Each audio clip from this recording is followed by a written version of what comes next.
Je vais vous parler aujourd'hui du système solaire. Le système solaire, c'est le Soleil avec tout ce qui gravite autour et pas seulement les planètes. Je vais justement commencer par vous présenter les planètes qui sont au nombre de 8 et qui ont presque toutes des satellites naturels tels que la Lune pour la Terre. En partant du Soleil, on a Mercure, Vénus, la Terre et Mars qui sont 4 planètes rocheuses dites telluriques. On a ensuite Jupiter, Saturne, Uranus et Neptune qui sont 4 géantes gazeuses. Je vous propose une petite phrase rigolote pour vous rappeler de l'ordre des planètes. Mal vêtu toi-même, je suis un nudiste. Plus petites que les planètes, on a les planètes naines. Elles sont au nombre de 5. La plus célèbre est Pluton, qui a été rétrogradé de planète à planète naine en 2008. Et les 4 autres sont Cérès, Oméa, Eris et Makemake.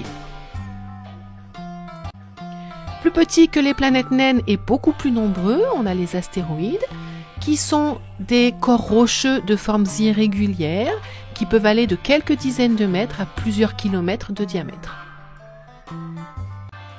On en dénombre environ 600 000, dont la plupart se trouvent dans la ceinture d'astéroïdes entre Mars et Jupiter. Enfin, on a les comètes, en voici une sur l'écran.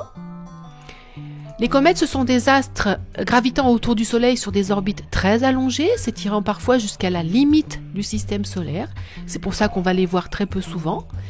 Elles sont constituées d'un noyau fait de glace, entouré d'une chevelure ou coma, et de la fameuse queue de la comète.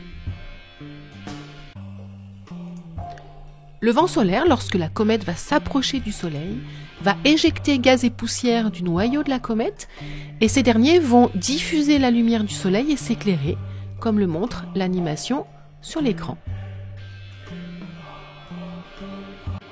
De ce fait, la queue de la comète s'étire toujours à l'opposé du Soleil, et quand la comète va s'éloigner du Soleil, eh bien la queue de la comète sera toujours vers l'avant. Après ce petit topo sur le système solaire, je vais vous demander qu'est-ce qui maintient les planètes, les satellites, les astéroïdes et les comètes sur leurs orbites? Eh bien, c'est la fameuse gravitation sur laquelle je ferai une petite vidéo et je vais vous demander sur quelle planète était caché Mimi. Merci et à bientôt!